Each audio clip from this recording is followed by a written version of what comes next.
প্রথমে আমি কালকে যে বাজারগুলো নিয়ে এসেছিলাম এই বাজারগুলো খুলে নিচ্ছি। বাজারে কি কি আনলাম আজকে আপনাদের সাথে সবগুলো শেয়ার করে নিচ্ছি। আসলে এইভাবে হিসাব করে প্রতি মাসের বাজারগুলো আমি করে নিই। এই তো এই পুরো মাসের বাজারটা আমি একসাথে করে নিয়ে আসলাম। আর এতে আমার অনেকটা সুবিধা হয়। এক তো আমার বারে বারে এই যে বাজারে যেতে হয় না, আর পুরো মাসের হিসেবটা আমি এইভাবে করে নিই।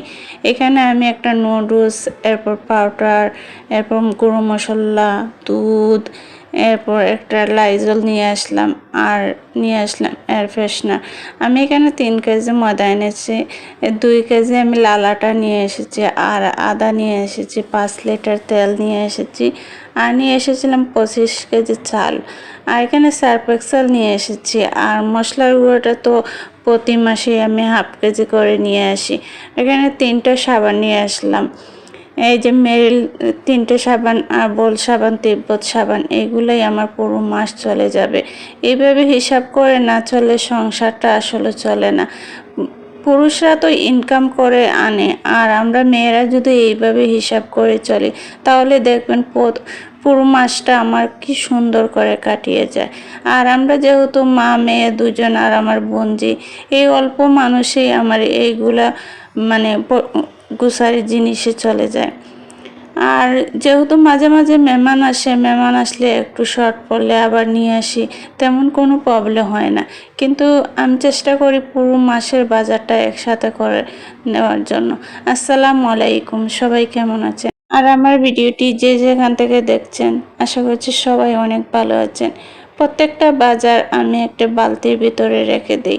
এই তো বালতির ভিতরে বাজারটা রেখে এখন চলে আসলাম টিফিন বানানোর জন্য। সকালে যেহেতু মেয়েটা স্কুলে যাবে, তো মেয়েটার জন্য টিফিনটা আমি আগে বানিয়ে দিচ্ছি। আর এখানে আমি নাগেটস ভেজে দিচ্ছি, অল্প কিছু নাগেটস ভেজে দিচ্ছি। আমি নাকি প্রতিদিন ওকে অনেক টিফিন দিয়ে দিই, এখন থেকে বলছে অল্প কিছু দেওয়ার জন্য। যাই হোক, নাগেটসটা আমি কড়কড়া করে একদম ভেজে নেব।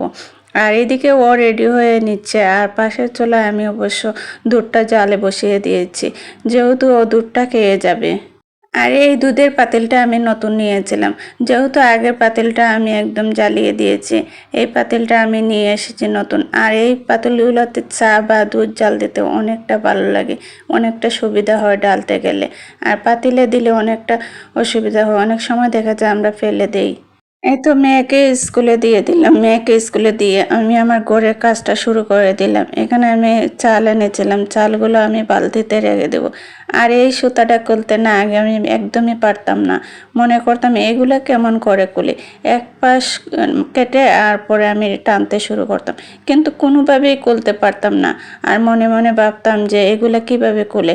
পরে দেখি 2 পাশ খুলে এরকম টান দিলে একদম খুলে যায়। এই তো আমি চাল খুলতে যখন লাগলাম তখন শুনলাম যে কে যেন আম্মু করে ডাক দিল। আমি ভাবছি হয়তো আমার মেয়ে এসে পড়েছে। পরে দরজা খুলে দেখি না, ও আসেনি। পরে আবার চালগুলো এসে ঢেলে নিয়ে এলাম, আর আমার বালতিটা একদম ভরে গেছে। আর এখানে আমি একটা কাপ রেখে দেবো। এই যে ছোট কাপটা রাখি না, এই কাপের চালে আমাদের একদম হয়ে যায়।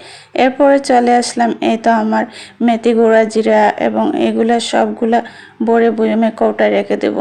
আর এইগুলো যেহেতু ছোটো, একদম অল্প করে আটি, আর বাকিগুলো আমি এই যে ব্যাগে রেখে দেব। আর এগুলো খুলতে অনেকটা সময় লাগে। মেথি, জোয়ান এবং জিরা, আদা সব কিছু মিশিয়ে আমি একদম বিকালে চাটা বানিয়ে খাই। আর এই চাটা একদম অভ্যাস হয়ে গেছে, এখন প্রতিদিনই এই চাটা আমার লাগে। আর এই চাটা খেতে ভালোই লাগে আমার কাছে। এইগুলো সবগুলা গুছিয়ে আমি এই তো ঘরটাও মুছে নেব। ঘরটা মুছে আমি একটু বাইরে যাব। কালকে যেহেতু বাজারটা করে নিয়েছি, আমার মাছের বাজার এখনও করা হয়নি। ঘরে কোনো ধরনের কোনো মাছই নেই। সবজি আছে, কিন্তু রান্না করার মতো মাছ বা মাংস কোনোটাই নেই। ফ্রিজ একদম খালি হয়ে গেছে।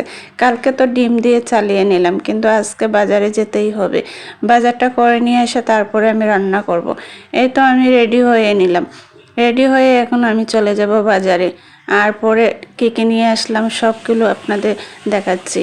এই তো আমি বাজার থেকে চলে আসলাম, আর দরজার সামনে কিছু আলু রেখে গিয়েছিল সবজিওয়ালা। কালকে আমি বলেছিলাম যে আলুটা দিয়ে যাওয়ার জন্য 5 কেজি।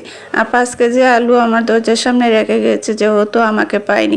পরে এসে দেখি নিচে কার্পেটগুলোও নিয়ে এসেছে। বাজারে এই কার্পেটগুলোর অনেক দাম, আর যেহেতু নিচে পেলাম, আমার কার্পেটটা খুব প্রয়োজন। ওয়াশরুমের সামনে আমার একটাও কার্পেট নষ্ট হয়ে গেছে, আর এই কার্পেটগুলো তুলে আমি নতুন কার্পেটগুলো বিছিয়ে নিচ্ছি। আর এই কার্পেটগুলো কেমন হলো অবশ্যই কমেন্ট করে জানাবেন। আমার কিন্তু অনেকটা ভালো লেগেছে কার্পেটগুলো, আর বাথরুমের সামনে দেখতে অনেকটা সুন্দর লাগছে। যাক, এই পুরাতন কার্পেটগুলো আমি বেলকনির এই জায়গায় দিয়ে দিচ্ছি, যেহেতু বৃষ্টি দিলে বেলকনিতে অনেকটা পানি আসে, আর পায়ের সাথে সাথে পানিগুলো একদম রুমের ভিতর চলে আসে। তাই আমি এই কার্পেটগুলো বেলকনির সামনে দিয়ে দিই। যাই হোক, আমি মাছগুলো কুলে নিচ্ছি, আর মাছগুলো কুলেই আমার মাথায় একদম হাত পড়ে গেছে। মানুষ যে ধোঁকাবাজ হয়েছে। আসলে আমি নিয়েছি এই যে বাটা মাছ, আর বাটা মাছের পরিবর্তে অনেকগুলো বাটা মাছ আর এই মাছগুলো সিলভার কাপগুলো তুলেছিল। পরে এই যে বাটা মাছগুলো নামিয়ে সিলভার কাপগুলো আমাকে দিয়ে দিচ্ছে। আমি ওনাকে বললাম যে আমাকে সিলভার কাপ না দেওয়ার জন্য, কিন্তু সব মাছই সিলভার কাপ দিয়ে দিয়েছে। দেখে তো মেজাজটা একদম খারাপ হয়ে গেছে। যাই হোক, আমি মাছগুলো আর মাংসটা একদম কেটে নিই। আসার সময় এই মুরগিটা নিয়ে এসেছি, ভেবেছিলাম আরও নিয়ে আসবো, কিন্তু এখন আর আনলাম না। ফ্রিজে থাকলে এখন কেউ মাছ আর মাংস একদম খেতে চায় না। এমনিতেই আমার ঘরে মাছটা অনেকটা কম লাগে, ওরা দুজনেই একদম মাছ খেতে চায় না।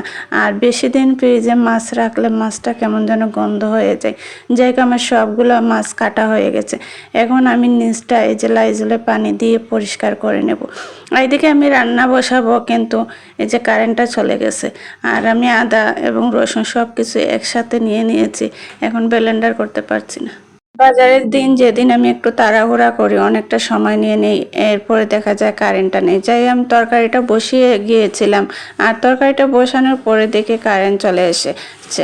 আমি তাড়াহুড়া করে শিলপাটায় মশলাগুলো বেটে নিলাম, যেহেতু আমি ব্লেন্ডার করতে পারছি না, তাই শিলপাটায় বেটে তরকারিটা বসিয়ে দিয়েছিলাম। আর এই মাত্র কারেন্টটা চলে আসলো। এদিকে রুমগুলোও মুছে নিয়েছি, যেহেতু মাছের আর মাংস পানিটা পড়েছে, অনেকটা গন্ধ করবে, তাই আমি আবার মুছে নিলাম। আর আজকের মতো ভিডিওটি এখানেই শেষ করছি। ধন্যবাদ সবাইকে। আল্লাহ হাফিজ।